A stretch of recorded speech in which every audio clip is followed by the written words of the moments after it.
संतोष देशमुख प्रकरणावरून फडणवीस यांची प्रतिक्रिया आली समोर. आरोपीवर कडक कारवाई करण्यात येणार. कोणालाही अशा प्रकारची हिंसा करण्याचा अधिकार नाही, देवेंद्र फडणवीस यांचं वक्तव्य. मनमोहन सिंग यांच्यावरील अंत्यसंस्कारावरून आता काँग्रेस आणि भाजपमध्ये जुंपली.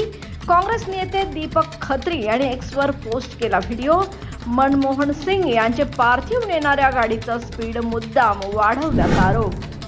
संतोष देशमुख प्रकरणावरून आता प्राजक्ता माळीची प्रतिक्रिया आली समोर. कठोरातली कठोर कारवाई झाली पाहिजे. त्यांच्या कुटुंबियांबरोबर आमच्या संवेदना प्राजक्ता माळी झाली व्यक्त. जे काही घडलं ते विसरून पुढे जा, राज ठाकरेंचे मनसैनिकांना आवाहन. मराठी माणसांविरोधात काही झाल्यास दंडेलशाहीनेच उत्तर द्या. कृती करण्याची जबाबदारी आपलीच, राज ठाकरेंनी व्यक्त केल्या भावना.